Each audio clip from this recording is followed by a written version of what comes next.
Hello and welcome back to another episode of Video Game Details, the series where we take a look at some of the cooler things you may not have noticed while playing your favourite games. In today's video, we take the plunge in the Call of Duty Modern Warfare 2 Remaster, we wreak havoc as a goose in Untitled Goose Game, and we practice our aim in the Resident Evil 3 Remake. As always, if you think you know of a detail that I'm yet to cover, then the best place to let me know is in the comments section or on my social media accounts, the links to which are in the description. Oh, and if you are enjoying this series, then a like is really appreciated. Anyway, without further delay, let's get started. So first up, let's check out a small detail that you may have missed in Doom Eternal. The Doom series is played at such a breakneck pace that you rarely have time to stop and enjoy the locations you find yourself in. Well, perhaps enjoy is the wrong word, but you get what I mean. Well, this particular detail is one that I'm sure a lot of you would have missed. On various levels in the campaign, you can spot this.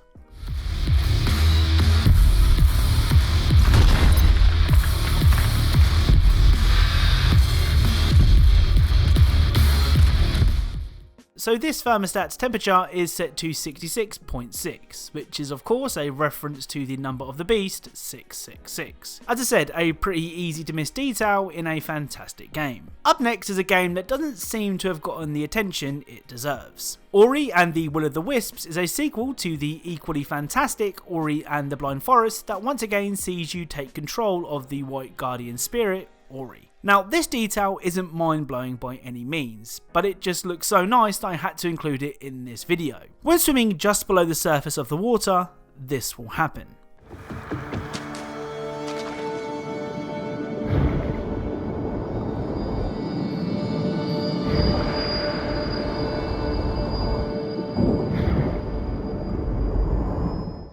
So Ori creates a small ripple on the surface of the water, which just looks so cool. As I said, not mind-blowing, but a pretty cool detail from a great game. Speaking of fantastic games, this next detail comes from the excellent Resident Evil 3 Remake. Now, despite being extremely short, perhaps too short to warrant a $60 price tag, the RE3 Remake is still definitely worth a play, even if you aren't a fan of the series. It's packed with cool little details, so much so that I've already made a video covering 15 cool details in the remake, but this particular detail managed to escape my attention. In the STARS office at the RPD, if you shoot the dartboard as Carlos, this will happen.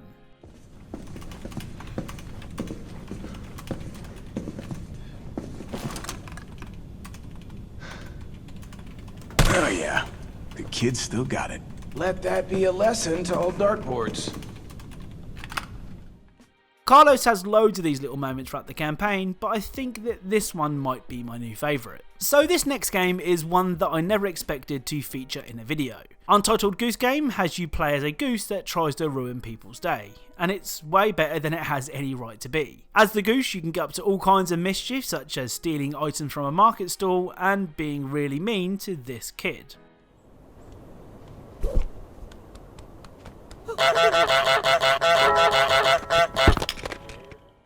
Still, it's not all theft and bullying in Untitled Goose Game. One of Goose Game's key features is the ability to honk at people, therefore getting their attention. Well, if you pick up certain items and honk while you have them in your beak, your honk will change. For example, here is a honk with a glass bottle.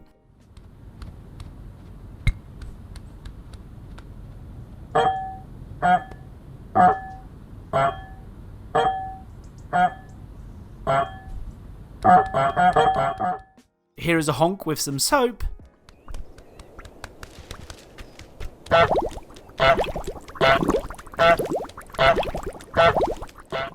And finally, here is a honk with a harmonica.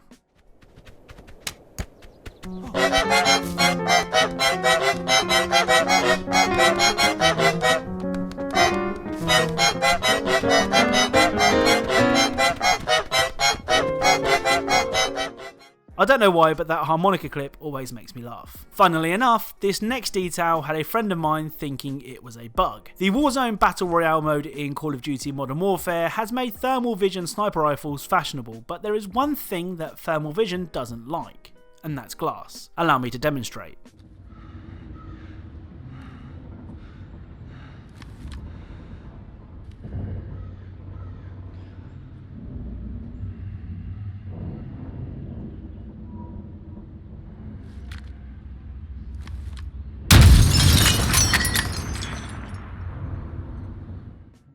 So as I said, a friend of mine thought that this was a bug, but it turns out that heat imaging doesn't work through glass, so Modern Warfare is actually right here. I'll leave a link in the description explaining why this is the case, but yeah, it's not a bug, it's just a really cool example of attention to detail. Sticking with the Call of Duty series now, this time it's the Modern Warfare 2 remaster that was released earlier this month. Now I've made a video covering all of the Easter eggs in the remaster, including the excellent rock paper scissors animation, but there is one thing that I didn't include in that video as I felt it belonged in this series. During the fantastic looking cliffhanger mission, you have to follow Soap's lead and jump from one ledge to another. Well, if you fail to make the jump, instead of the usual quotes from decorated war heroes, presidents or other high profile figures, you are instead treated to these phrases instead.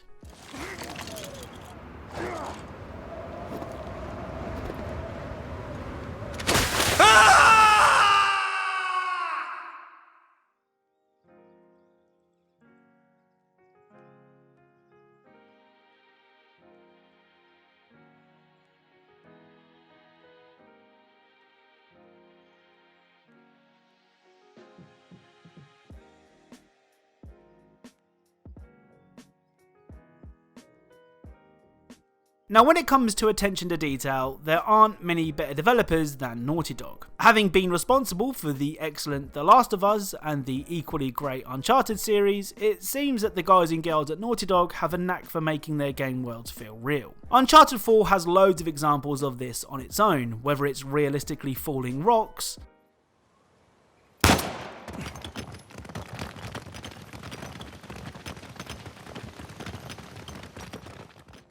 or some secret animations that are only triggered when looking into the mirror. This game definitely deserves its status as a masterpiece. One particular detail that I love can be seen on the Once a Thief level. When you jump onto the metal bars, you will see that they realistically bend depending on the position of Nathan. Here, take a look.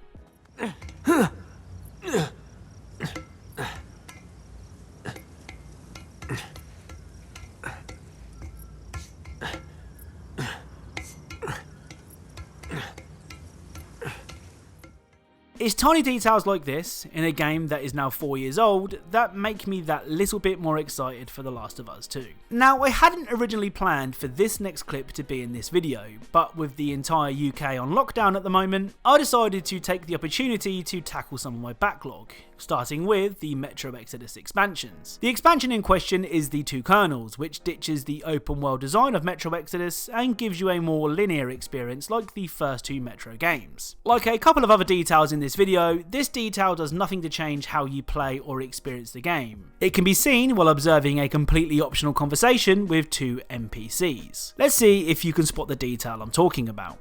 They didn't give much, the greedy bastards. And anyway, come on, it's the New Year's. You scum! Slime! Drunkard! A disgrace! Why did I ever marry you? So during the argument, the drunkard keeps putting his bottle back on the scales, which will then move accordingly. As I said, this will in no way impact your enjoyment of the game, and a lot of people won't even stop to hear the argument. But the guys over at 4A Games still took the time to include this in the game. So the final game we're looking at today is the fantastic Grand Theft Auto San Andreas. Now, I was in two minds on whether to include this clip, as I believe it to be true, but others may disagree. So what I'll do is add a poll to the top right of the screen for you to tell me what you think. Anyway, the clip in question is the famous scene of Smoke ordering a ton of food for himself and the gang at a clucking bell. The group are then attacked by the ballers, leading you to give chase. During the chase, you'll notice that Smoke never shoots. Hit the gas, we got icy. Why you ain't blasting, Smoke? I'll shoot him when I'm done eating. Put stuff in your mouth. Let's go. I ain't stuffing, homie. I'm enjoying my meal. Hey, kill that asshole. Shit, this is a great sandwich. Stop here, stop stuffing your face and start popping and balling. I'm trying to enjoy my food. And those fools are trying to enjoy our death. Now come on, Smoke. Shoot. Hey, I'm just finishing my fries. Right, so here is the theory. I and many others believe that this entire situation was planned by Smoke to allow the ballers to take out Sweet and Carl. At the beginning of the mission, it is Smoke's plan to go and get chicken. He then takes a long time ordering the food, and as mentioned, when a gunfight does break out, he doesn't fire. Now I admit, this is a bit of a reach, and the fact that Ryder does shoot back despite also being a traitor is a bit strange, as is Smoke organising a hit on a car that he himself is sitting in. Still, I thought it was worth sharing, so what do you think? Was this Smoke's way of trying to get rid of Carl and Sweet, or was Smoke just really hungry and instead of defending himself, he would rather eat? Vote on the poll in the top right to let me know. So that's it for today's video. If you enjoyed this video, then a like is hugely appreciated. If you're a fan of Easter eggs, secrets and details in games, then perhaps consider subscribing, as that's what this channel is all about. If you think I may have missed an Easter egg, secret or a detail, then be sure to let me know in the comment section or on my social media accounts. Thank you all very much for watching, and I'll speak to you all soon.